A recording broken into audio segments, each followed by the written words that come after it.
Halo teman-teman semua, perkenalkan nama saya Teli Mariani Tefnai dari kelas 5B D4 dengan NIM 22231422724. Nah, teman-teman, di sini saya akan mempresentasikan materi pengukuran kinerja sektor publik bab 11 Performance Audit. Selamat menyaksikan. Definisi performance audit. Performance audit adalah jenis audit yang bertujuan untuk menilai efisiensi, efektivitas, dan ekonomi suatu organisasi, program atau kegiatan dalam mencapai tujuannya. Audit ini tidak hanya fokus pada aspek keuangan, tetapi juga pada bagaimana sumber daya digunakan dan apakah hasil yang dicapai sesuai dengan tujuan yang telah ditetapkan. Yang kedua, ada karakteristik audit eksternal. Banyak teknik auditing yang bisa dilakukan bersama baik unit sektor privat maupun sektor publik. Namun demikian terdapat perbedaan dasar yang berkaitan dengan prosedur. Pertanggungjawaban diperan yang lebih luas pada sektor publik. Green Paper The Role of the Comptroller and Auditor General mendefinisikan fungsi audit sektor publik atau pemerintah meliputi 1. Financial and Regularity Audit 2. Audit ekonomi dan efisiensi 3. Audit efektivitas. Jadi, lingkup pekerjaan audit sektor publik lebih luas daripada audit sektor swasta dan regularity audit. Setelah adanya karakteristik audit eksternal, ada juga karakteristik audit internal. Pada audit internal, auditor internal merupakan pejabat organisasi yang diaudit. Perbedaan pengertian auditor internal dengan eksternal adalah praktek tinjau ulang sistem pengendalian intern yang bertujuan antara lain 1. Untuk memastikan kesesuaian kebijakan manajemen dengan arahan untuk mencapai tujuan organisasi 2. Untuk menjaga aktiva 3. Untuk menjamin relevansi, reliabilitas, dan kesatuan informasi sehingga dapat memastikan sejauh mungkin kelengkapan dan keempat, untuk memastikan kepatuhan dengan peraturan yang telah ditetapkan.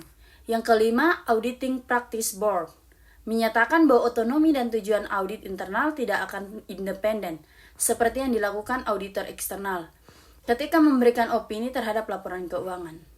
Kendala praktek terbesar bagi auditor internal adalah sering adanya intervensi pimpinan organisasi tersebut.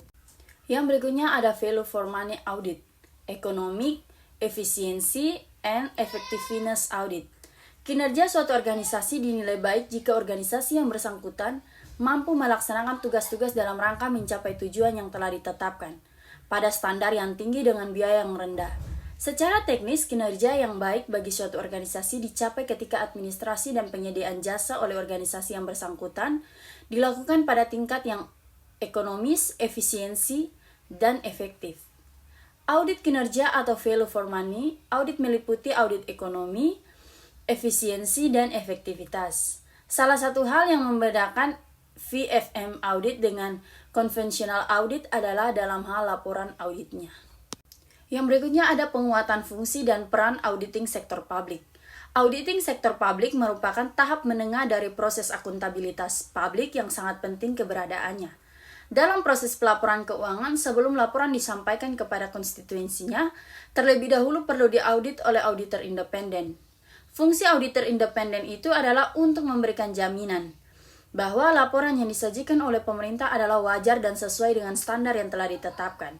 Salah satu fungsi yang harus ada dalam proses akuntabilitas publik tersebut adalah fungsi pemeriksaan. Dalam hal ini, auditor dan lembaga audit sektor publik memiliki peran yang sangat strategis dalam upaya menciptakan proses akuntabilitas publik yang baik. Berikutnya ada substansi ekonomi, efisiensi, dan efektivitas pengukuran kinerja. Pengukuran kinerja berdasarkan indikator alokasi biaya dan indikator kualitas pelayanan ada 4, yaitu pengukuran ekonomi, pengukuran efisiensi, pengukuran efektivitas, dan pengukuran outcome. Yang berikutnya kategori dan prasyarat value for money audit.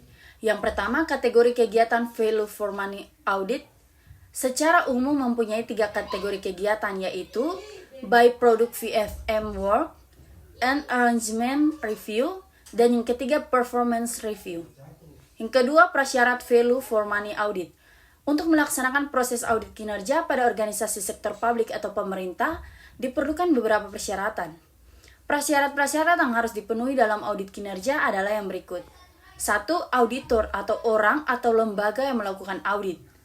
audit atau pihak yang diaudit, resipien atau pihak yang menerima hasil audit. Yang kedua, hubungan akuntabilitas antara audit atau subordinate dan audit resipien atau otoritas yang lebih tinggi. Yang ketiga, independensi antara auditor dan audit. Dan yang keempat, pengujian dan evaluasi tertentu atas aktivitas yang menjadi tanggung jawab audit oleh auditor untuk audit resipien. Yang berikutnya, prosedur utama value for money audit. Secara umum ada dua prosedur utama untuk melaksanakan praktek auditing terhadap kinerja organisasi secara komprehensif. Prosedur tersebut adalah 1. Management and Technical Review dan 2. Special Study. Yang berikutnya ada manfaat value for money audit. Konsep value for money sangat penting bagi pemerintah sebagai pemberi pelayanan kepada masyarakat karena pemakaian konsep tersebut akan memberi manfaat berupa yang pertama ada efektivitas pelayanan publik. Dalam arti pelayanan yang diberikan kepada masyarakat sesuai dengan apa yang telah direncanakan dan tepat sasaran. Yang kedua, meningkatkan mutu pelayanan publik. Yang ketiga, dengan menghilangkan setiap efisiensi dalam seluruh tindakan pemerintah, maka biaya pelayanan yang diberikan menjadi murah dan selalu dilakukan penghematan dalam pemakaian sumber daya. Yang keempat, alokasi belanja yang lebih berorientasi pada kepentingan publik. Dan yang kelima, meningkatkan public cost avoidance sebagai akar dari akuntabilitas publik. Yang berikutnya ada teknik pengukuran value for money. Teknik pengukuran value for money ada 3, yaitu yang pertama tingkat ekonomi, yaitu mengukur tingkat kehematan dari pengeluaran-pengeluaran yang dilakukan organisasi sektor publik.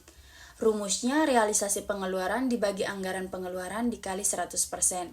Yang kedua ada tingkat efisiensi, yaitu mengukur tingkat input dari organisasi sektor publik terhadap tingkat outputnya sektor publik. Rumusnya realisasi biaya untuk memperoleh pendapatan dibagi realisasi pendapatan dikali 100%. Dan yang ketiga ada tingkat efektivitas, yaitu mengukur tingkat output dari organisasi sektor publik terhadap target-target pendapatan sektor publik. Rumusnya adalah realisasi pendapatan dibagi anggaran pendapatan dikali 100%. Dan yang terakhir ada simulasi pengukuran value for money. Yang pertama pengukuran ekonomis.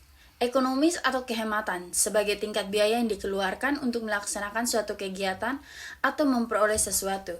Sebenarnya ekonomis berhubungan dengan biaya operasi atau cost of operation. Untuk melihat seberapa besar tingkat ekonomis sebuah anggaran bisa dilihat dari berapa persentase tingkat pencapaian. Untuk mengukur tingkat ekonomi dalam mengelola keuangan dengan melihat perbandingan antara anggaran belanja dengan realisasinya dengan persentase tingkat pencapaiannya.